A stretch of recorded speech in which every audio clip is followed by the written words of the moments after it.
Yu adalah seorang biksu berusia 6 tahun yang belajar di biara Shaolin. Dia telah tinggal di biara dan berlatih seni bela diri sepanjang hidupnya. Di awal film, Yu masuk ke biara dan meminta maaf kepada seniornya atas apa yang akan dia lakukan. Dia harus menunjukkan keahliannya dengan melawan mereka. Tanpa dia sadari, seorang biksu menyerangnya dari samping. Yu segera menghindar, meskipun serangan itu mengejutkannya. Biksu itu berhasil melempar Yu ke dinding, tetapi dia memantul kembali dan terus bertarung. Dia menghujani biksu itu dengan beberapa tendangan di udara, menunjukkan keahliannya. Beberapa saat kemudian, biksu pertama dikalahkan ketika Yu menahannya dengan keranjang bambu anyaman. Setelah itu, dia diserang oleh biksu kedua yang bersenjata pedang. Yu berhasil melucuti senjata lawannya, meninggalkannya tanpa pilihan selain menerima kekalahan. Kemudian, dia mendekati biksu ketiga dan terakhir. Bahkan saat bermeditasi, biksu itu merasakan Yu datang ke arahnya dan menggunakan tasbih untuk memukul cermin dengan sempurna dengan cara yang membutakan Yu. Kemudian, dalam waktu kurang dari sedetik, anak itu diangkat dan dilempar ke tanah. Biksu itu akan menang dengan pukulan terakhir, tetapi Yu meluncur pergi dan menendangnya di dada. Keduanya bertarung dan, pada akhirnya, Yu menang lagi. Dia membungkuk ke kuil dan berjalan keluar sementara lawan-lawannya membungkuk padanya sebagai tanda hormat. Kepala biksu memberitahu Yu bahwa dia mencetak 88 dari 100 dalam tes, yang lebih baik dari kebanyakan siswa seusianya. Yu akan pergi ke sekolah baru di kota sebagai siswa pertukaran.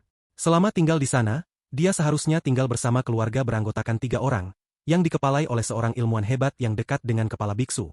Setelah mengucapkan selamat tinggal, anak itu pergi ke kota, bersemangat untuk bertemu orang-orang baru. Dalam adegan berikutnya, kita diperkenalkan dengan Lin, seorang remaja berusia 15 tahun, kepala klub taekwondo di sekolahnya. Dia memiliki seorang adik perempuan kelas 4, Shanshan, yang selalu menyemangati kakak laki-lakinya dan sangat mencintainya. Manajer klub taekwondo sekolah adalah Lan. Dia menganalisis pertandingan Lin dan memberinya ringkasan tentang apa yang bisa dia lakukan lebih baik. Lan juga tampaknya naksir padanya tetapi menyangkalnya ketika ditanya. Saudara laki-laki Lan, Bi, adalah seorang pelahap yang suka makan lebih dari apapun di dunia. Keempatnya tinggal di lingkungan yang sama dan cukup dekat satu sama lain. Suatu sore, Lan menganalisis pertandingan taekwondo hari sebelumnya seperti biasa sementara saudara laki-lakinya, Bi, makan keripik dan makanan ringan. Ayah dari saudara-saudara itu adalah seorang ilmuwan bernama Dr. Chang. Ibu mereka meninggal beberapa tahun yang lalu, setelah itu Dr. Chang telah menyibukkan diri dengan pekerjaannya. Dia sedang mengerjakan perangkat khusus yang diminati oleh sekelompok gangster. Dr. Chang menelepon anak-anak itu untuk menanyakan kabar mereka. Lan kesal karena ayahnya tidak pernah pulang bersama mereka. Dr. Chang berjanji untuk kembali secepat mungkin dan memberitahu mereka untuk membuka kotak hadiah yang baru saja dia kirim ke rumah. Kenyataannya, kotak itu berisi perangkat khusus yang telah dia ciptakan yang sedang dicari oleh geng itu. Saat mereka berbicara, Yu mengetuk pintu mereka dan disambut oleh Lan. Dia sibuk menyambutnya dan tidak menyadari bahwa ayahnya sedang diculik di sisi lain panggilan video. Pemimpin geng, Larry, mengancam Dr. Chang untuk menyerahkan perangkat penting itu. Dr. Chang, di sisi lain, mengklaim bahwa tidak ada perangkat seperti itu. Apa yang telah dia kerjakan adalah teknologi AI yang akan memungkinkan anak-anaknya untuk berbicara dengan AI dengan suara ibu mereka.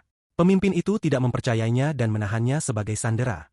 Setelah memeriksa rekaman kamera CCTV, dia mengetahui bahwa perangkat itu telah dikirim ke rumahnya dan diterima oleh anak-anaknya. Dua anak buah Larry, Sloppy dan Fist, mengajukan diri untuk mengambil perangkat itu apapun yang terjadi. Sampai mereka mendapatkannya, Dr. Chang akan ditahan sebagai sandera. Sloppy dan Fist bersemangat karena ini adalah pekerjaan pertama mereka sebagai gangster.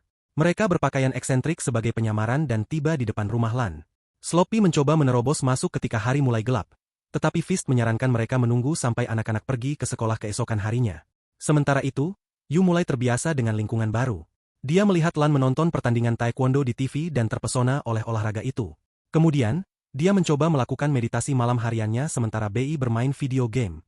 Keduanya saling mengganggu dan merasa sulit untuk hidup bersama.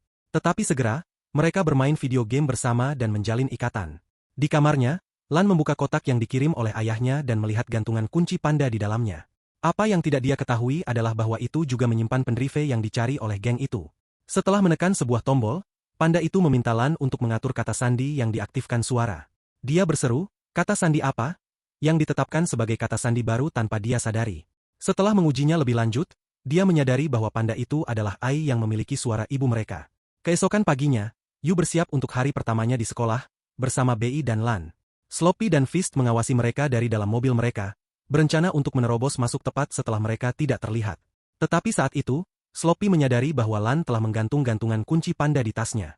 Mereka mengubah rencana dan memutuskan untuk mencurinya darinya. Dalam perjalanan ke sekolah, kelompok itu bertemu Lin dan adik perempuannya, Shanshan. Lan memperkenalkannya kepada Yu. Saat mereka berbicara, Sloppy dengan cepat merebut gantungan kunci itu dan pergi. Yu menyadari hal ini dan melakukan lompatan tinggi dan beberapa salto ke belakang untuk mengejarnya. Lin terkesan melihat bahwa dia adalah seorang petarung yang terampil. Keduanya memukulinya dan mendapatkan panda itu, tetapi Sloppy tidak menyerah. Dia merebutnya lagi, tidak belajar dari pelajaran pertama. Anak-anak itu segera mengepungnya dan menjebaknya di dalam tempat sampah sebelum mendorongnya ke bawah jalan. Di sekolah, Yu diperkenalkan kepada teman-teman sekelasnya yang kagum melihat seorang anak biksu untuk pertama kalinya. Mereka mengajukan pertanyaan kepadanya seperti apakah dia bisa menikah, dan apakah dia tahu kungfu. Guru menenangkan mereka dan meminta mereka menunggu jam olahraga untuk melihat keterampilan kungfunya. Selama jam olahraga, pelatih memberitahu mereka tentang tes kebugaran yang akan diadakan bulan depan. Mereka yang tidak lulus tes harus mengulang kelas tahun depan juga. Bei khawatir karena dia tidak bugar dan hampir tidak bisa berjalan dengan benar. Tugas pertama mereka adalah lari 100 meter. Yu yang terlatih menyelesaikan 2 putaran sebelum teman-teman sekelasnya dapat menyelesaikan bahkan 1. Selanjutnya, mereka diminta untuk melakukan push-up, salah satu dari banyak keahlian yang dimiliki Yu. Dia melakukan lebih dari 100 sementara anak-anak lain hampir tidak bisa melakukan 2 kali. Untuk menunjukkan kemampuan sejatinya, dia bahkan melakukan push-up dengan 1 tangan dan kemudian dengan tubuhnya vertikal. Semua orang bersorak dan memujinya. Kemudian, saatnya bagi mereka untuk melakukan lompat tinggi. Lompat tinggi sekolah dasar adalah hal yang mudah bagi Yu. Namun, Bei berjuang dan jatuh telungkup di peron. Kembali di lab Dr. Chang, gangster Larry telah mengikatnya ke kursi dan memukulnya dengan bola golf. Untuk menghibur dirinya sendiri, Dr. Chang mengajarinya teknik-teknik baru dengan mengorbankan dirinya sendiri. Di malam hari, Sloppy dan Fist menerobos masuk ke rumah mencari panda itu. Yu melihat mereka dan bersembunyi di balik boneka mainan untuk menakut-nakuti mereka. Dia mengganggu para gangster pemula itu, tetapi mereka segera melihatnya dan mencoba melawannya. Ketika Lan turun, para gangster itu mengambil panda itu dan melarikan diri. Yu memberitahu mereka apa yang terjadi, tetapi saudara-saudara itu mengira dia bercanda. Dalam adegan berikutnya, Sloppy dan Fist berada di lab dengan bola golf di mulut mereka. Ternyata mereka secara tidak sengaja mencuri pelembab udara panda alih-alih perangkat khusus itu. Larry harus menjual perangkat yang dimaksud kepada kliennya dalam 3 hari, yang membuatnya tidak sabar.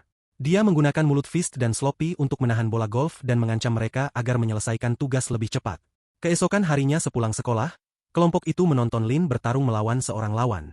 Bei dan Shanshan sedang berbicara tentang 2 gadis jelek di belakang bangku. Ternyata gadis-gadis yang dimaksud adalah Sloppy dan Fist yang sedang menyamar. Mereka mengincar panda di tas Lan dan menunggu waktu yang tepat untuk mengambilnya. Saat itu, Yu menantang Lin untuk bertanding dan semua orang pergi ke depan untuk menontonnya. Di belakang mereka, para preman mencoba melepaskan panda itu dari tas, tetapi wig mereka macet, membuat mereka kesulitan. Saat pertarungan sengit berlanjut, kita melihat bahwa Lin dan Yu memiliki keterampilan yang setara. Itu berakhir tiba-tiba ketika kedua peserta menolak untuk saling memukul. Tepat saat itu, semua orang berbalik dan melihat Sloppy dan Fist dalam pakaian siswi mereka. Anak-anak itu menyerang para gangster, tetapi keduanya berhasil melarikan diri dengan panda itu setelah menyandera seorang gadis. Para siswa pergi ke kepala sekolah dan menelepon polisi yang berjanji akan melakukan yang terbaik untuk menemukan mereka. Yu menyalahkan dirinya sendiri atas apa yang terjadi karena jika dia tidak menantang Lin untuk bertarung, Lan tidak akan teralihkan perhatiannya. Anggota kelompok lainnya membuatnya mengerti bahwa mereka tidak menyalahkannya. Larry akhirnya mendapatkan panda itu dan menggunakan flash disk di dalamnya untuk membuka program di komputer. Namun, itu membutuhkan kata sandi untuk diakses. Larry bertanya kepada Dr. Chang apa kata sandinya, tetapi dia menolak untuk memberitahu mereka.